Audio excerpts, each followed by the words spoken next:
ఎట్లా ఉండబోతుంది ఈ తీర్పు? బీసీలందరూ కూడా ఎదురు చూస్తున్నటువంటి పరిస్థితి చూస్తున్నాం. క్షణం క్షణం ఒక ఉత్కంఠగా మారుతా ఉంది.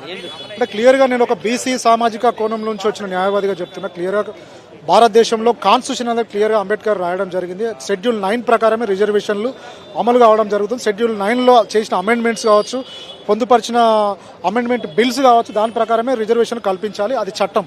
ఇప్పుడు చట్టాన్ని అతిక్రమిస్తూ బిల్లు పెండింగ్ ఉండగా జీవో 9ను ఇష్యూ చేస్తూ ఎలక్షన్ కమిషన్ ఎలక్షన్ నిర్వహించడం అనేది తప్పనే కోలంలో కూడా ఆర్గ్యుమెంట్ చేయడం జరిగింది. ఒక యాజ్ ఎ బీసీ అడ్వకేట్గా ఆ జీవో అనేది నిజంగా ఇల్లీగల్, కాన్స్టిట్యూషన్ వైలేట్ చేస్తూ ఇష్యూ చేసిన జీవనం మనకు క్లియర్గా కనబడుతుంది. ఎందుకంటే అదే ప్రభుత్వం, అంటే ఇదే ప్రభుత్వం కాంగ్రెస్, టీఆర్ఎస్, బీజేపీ సపోర్ట్ చేసినటువంటి అమెండ్మెంట్ చేసినటువంటి బిల్లు గవర్నర్ దగ్గర పెండింగ్ ఉంది. ఆ పెండింగ్ బిల్లుని యాక్సెప్ట్ చేస్తూ ఎలక్షన్ కమిషన్ నోటిఫికేషన్ ఇష్యూ చేస్తే బాగుండేది. ప్రభుత్వం కూడా దాన్ని యాక్సెప్ట్ చేయించిన తర్వాత ఎలక్షన్ కమిషన్ బీసీ రిజర్వేషన్ ఇస్తే బాగుంటుంది. అదే ఆర్టికల్ షెడ్యూల్ 9 ప్రకారం 9లో దాన్ని పొందుపరిచిన తర్వాత సెంట్రల్ గవర్నమెంట్ యాక్సెప్ట్ చేసిన తర్వాత రిజర్వేషన్ పెడితే బాగుంటుంది అనేది ఒక సామాజిక న్యాయవాదిగా నాకు అనిపిస్తుంది. ఎట్లా చూడవచ్చు ఇప్పుడు వాదోపవాదనలు జరుగుతూ ఉన్నటువంటి పరిస్థితి, దాదాపు 20 పైగా పిటిషన్లు వేసినటువంటి సిచ్యువేషన్ ఎట్లా ఉంది? అంటే క్లియర్గా ఇంప్లీడ్ చేసినటువంటి వాళ్ళ వాదనలు అయితే ఇప్పటివరకు వాళ్ళకి ఇంకా వినలేదు. సంఘీ గారు ప్రభుత్వం తరఫున జీవోని సమర్థిస్తూ జీవో ప్రకారం మీరు ఎలక్షన్కి వెళ్ళొచ్చు, జీవో ప్రకారం 42% రిజర్వేషన్ బీసీలకు ఇవ్వచ్చు, దీని ప్రకారం ఎలక్షన్ కండక్ట్ చేసే ఆర్డర్ మీరు ఇవ్వండి అని చెప్పి తను ఇంకా కంటిన్యూషన్ ఆర్గ్యుమెంట్ చేయడం జరుగుతుంది. ఇలాంటి సంఘటనలు ఇలాగా జరిగినటువంటి వేరే రాష్ట్రాలలో ఎలక్షన్ కమిషన్ నిర్వహించినటువంటి ఎలక్షన్ని కూడా వాటికి సంబంధించిన ఇష్యూస్ని కూడా సంఘీ గారు ప్రస్తావించడం జరుగుతుంది. సంబంధించి సుప్రీంకోర్టు కూడా వెళ్తామంటూ కూడా కొంతమంది బీసీకి సంబంధించిన వ్యతిరేకించే పిటిషన్లు వేసిన వాళ్ళు కొంత సమాచారం అంతా ఉంది. దీన్ని ఎట్లా చూడవచ్చు? అంటే క్లియర్గా ఇక్కడ కాన్స్టిట్యూషన్ వైలేషన్ జరిగినప్పుడు ఎవరైనా సుప్రీంకోర్టుకు వెళ్ళొచ్చు, బీసీలు వెళ్ళొచ్చు, అదేవిధంగా వేరే వ్యక్తులు కూడా వెళ్ళే రైట్ ఉంటుంది. కానీ ఇక్కడ కాన్స్టిట్యూషన్ వైలేషన్ ప్రకారం ఎవరికి, అంటే బీసీలకు అన్యాయం జరుగుతుందా, ఓసీలకు అన్యాయం జరుగుతుందా, ఎవరికి అన్యాయం జరుగుతుందా అనేది జనాభా ప్రాతిపదికన షెడ్యూల్ 9 అనేది క్లియర్గా రూపొందించడం జరిగింది. దాని ప్రకారమే రిజర్వేషన్ ఇవ్వడం జరుగుతుంది. నిజంగా ఈరోజు హైకోర్టు ఎగనెస్ట్ వస్తే మాత్రం వాళ్ళు సుప్రీంకోర్టు వెళ్ళే రైట్ వాళ్ళకు ఉంటుంది, బీసీలకు ఎగనెస్ట్ వస్తే బీసీలు వెళ్ళే రైట్ బీసీలకు కూడా ఉంటుంది. రాష్ట్ర ప్రభుత్వం షెడ్యూల్ 9లో పెట్టే అవకాశం లేదని చెప్తా ఉన్నది. 100% పెట్టొచ్చు. ఎందుకంటే గవర్నర్ ఆమోదం పొందిన తర్వాత షెడ్యూల్ 9లో పొందుపరచడానికి సెంట్రల్ గవర్నమెంట్ ఆమోదం తీసుకొని పార్లమెంట్లో సమావేశాలు పెట్టి బీసీ బిల్లుని, ఈ పంచాయతీరాజ్ యాక్ట్కి సంబంధించిన అమెండ్ చేసినటువంటి బిల్లుని షెడ్యూల్ 9లో పెట్టొచ్చు. రాజ్యాంగం ఇచ్చిన రైట్ అది. ప్రభుత్వం అలా ఎందుకు చేయట్లేదు? ఇక్కడ ఇంత చర్చలు జరుగుతూ ఉన్నా కూడా ఆ వేలో వెళ్ళడానికి ఎందుకు ప్రయత్నం చేస్తారు? అంటే ఇప్పుడు క్లియర్గా అంటే డిలే అవుతుందని చెప్పా, లేదంటే బీసీ ప్రజలని ఇలా తప్పుదో పట్టించడానికి జీవో ఇష్యూ చేసిందా? నిజంగా గవర్నమెంట్ నిజంగా అనుకుంటే చిత్తశుద్ధితో పనిచేయాలనుకుంటే బీసీలకు రిజర్వేషన్ వచ్చిన తర్వాత ఎలక్షన్కి వెళ్ళొచ్చు. గవర్నర్ దగ్గర బిల్లు పెండింగ్ పెట్టి ఆ బిల్లు పెండింగ్ ఉండగా హైకోర్టుకు వచ్చి వాదనలు వినిపిస్తూ కండక్ట్ చేయాలనడం అనేది దిస్ ఈజ్ 100% కాన్స్టిట్యూషన్ వైలేషన్. క్లియర్గా మనకు ఒకవైపు నోటిఫికేషన్ కూడా వస్తున్న పరిస్థితి, ఇంకోవైపు హైకోర్టులో వాదోపవాదాలు నడుస్తూ ఉన్నాయి. ఒకవేళ పాజిటివ్ రాకపోతే బీసీలు ఎట్లా ముందుకు పోయే అవకాశం? నిజంగా పాజిటివ్ రాకపోతే బీసీలు సుప్రీంకోర్టుకి వెళ్ళి సుప్రీంకోర్టు క్లియర్గా చెప్పడం జరిగింది, మీరు హైకోర్టుకి వెళ్ళి దీని మీద తేల్చుకున్నారు. నిజంగా బీసీలకు ఎగనెస్ట్ వస్తే 100% బీసీ సామాజిక వర్గం సుప్రీంకోర్టులో రివిజన్ పిటిషన్ కానీ అప్పీల్ కానీ వేయడం జరుగుతుంది. క్లియర్. అదేవిధంగా వెళ్తే పంచాయతీ ఎలక్షన్లు వాయిదా పడే అవకాశం ఉంటుంది. అది కోర్టు డైరెక్షన్ ఏ విధంగా ఉంటుందని చెప్పలేము. నిజంగా ఆ విధంగా వస్తే ప్రెస్ నోటిఫికేషన్ ఇష్యూ చేయమనొచ్చు, వాయిదా పడే అవకాశం కూడా ఉంటుంది. న్యాయవాదులకు అందరికీ తెలుసు, ఇరు పక్షాల వారికి తెలుసు, ఒక అవగాహనకు వచ్చారు. ఖచ్చితంగా పార్టీలకు అతీతంగా సామాజిక స్పృహతోని ప్రజలు ఏదైతే కోరుకుంటున్నారో, మెజారిటీ ఆఫ్ ద ప్రజలు, తెలంగాణ ప్రజల కోసం, ధర్మం కోసం, న్యాయం కోసం రాజ్యాంగాన్ని కాపాడి పరిరక్షించే బాధ్యత జ్యుడిషియరీ అథారిటీస్ది. ఆ నిర్ణయానికి వచ్చారు. రేపటికి వాయిదా వేసినా కూడా నిర్ణయం ఖచ్చితంగా రేవంత్ రెడ్డి కాంగ్రెస్ ప్రభుత్వం తీసుకున్న నిర్ణయానికి అనుగుణంగా తీర్పు వస్తుంది. అతను కాంగ్రెస్ పార్టీ ఈ సీఎం అని కాదు, అతను తీసుకున్న నిర్ణయం, కాంగ్రెస్ పార్టీ తీసుకున్న నిర్ణయం కూడా నేషనల్ పార్టీస్, కేంద్ర ప్రభుత్వం కూడా ఆమోదిస్తుంది. కానీ పార్టీల విభేదాలతో బయటికి రావట్లేరు. రేపటి రోజు యావత్ భారతదేశంలో కూడా దీనినే అనుసరిస్తారు. వాదోపవాదాలకు వెళ్ళాలంటే ఇప్పుడు ఇంత తరుణంలో చెప్పనీకే ఉండదు. చాలా యాక్ట్స్, జీవోస్ మీద తర్జన భర్జన జరిగింది. ఏదేమైనప్పటికీ ఖచ్చితంగా ప్రభుత్వం తీసుకున్న, రేవంత్ రెడ్డి గవర్నమెంట్ తీసుకున్న నిర్ణయానికి చట్టం అనుకూలంగా ఉంది.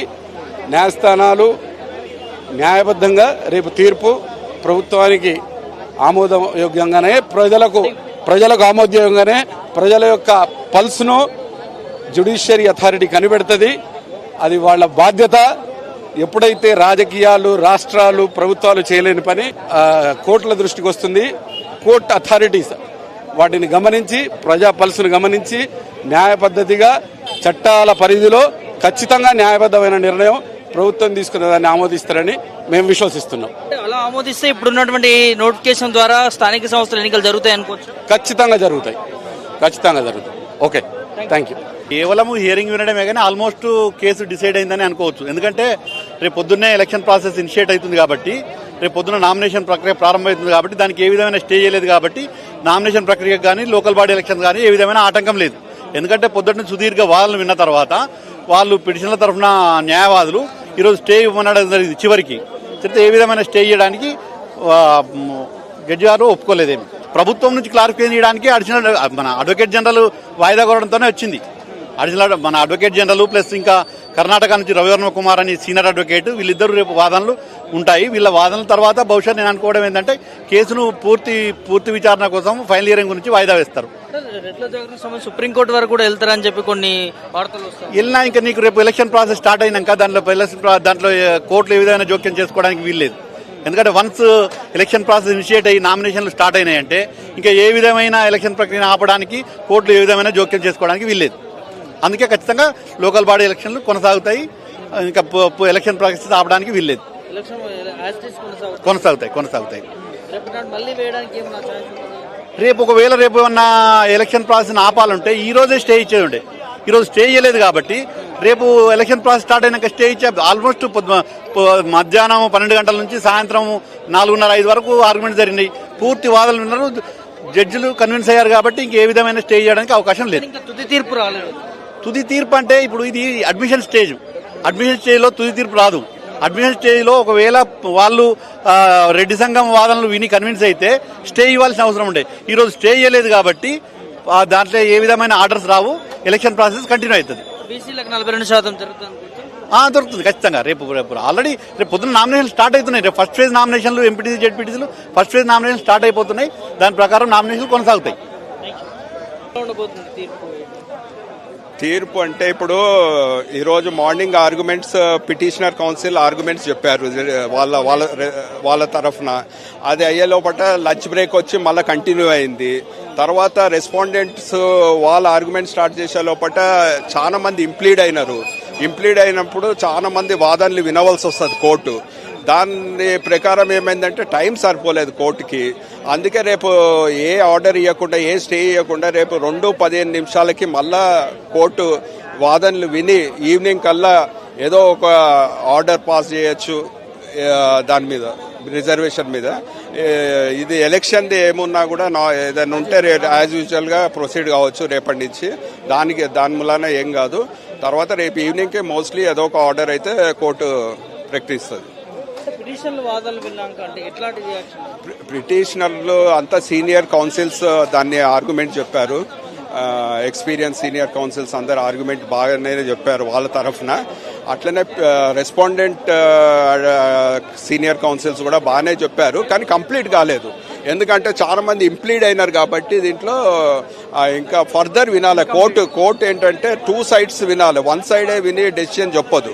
అందుకే 2 sides కంప్లీట్ అయినాకనే రేపు మోస్ట్లీ మా ఈవినింగ్ కల్లా కంప్లీట్ చేసుకొని రేపు ఈవినింగ్ డెసిషన్ ఏదో ఒకటి అయితే వెల్లడిస్తుంది కోర్టు. తీర్పు అనేది కోర్టు అనేది ఇప్పుడు కోర్టులో ఏదైనా కేసెస్ రన్నింగ్లు ఉన్నప్పుడు మనం అది తీర్పు ఇటు వస్తుందా అటు వస్తుందా అని ఒక అడ్వకేట్గా చెప్పలేము. ఎందుకంటే అది చెప్తే ఏంటంటే కోడ్ ఆఫ్ కండక్ట్ ఉంది, అదన్నీ ఇదవుతుంది. మోస్ట్లీ ఇప్పుడు బీసీ వాళ్ళు బీసీ ఫేవర్లో వస్తుంది అనుకుంటారు, ఈ పిటిషనర్ వాళ్ళు పిటిషనర్ ఫేవర్లో వస్తుంది అనుకుంటారు. అది కామన్. కానీ చట్టంలో మనకి 50% ఇవన్నీ ఉన్నాయి కాబట్టి కాన్స్టిట్యూషన్లో ఏముందో ఆ ఫ్రేమ్ వర్క్లోనే ఇది చూడాలి.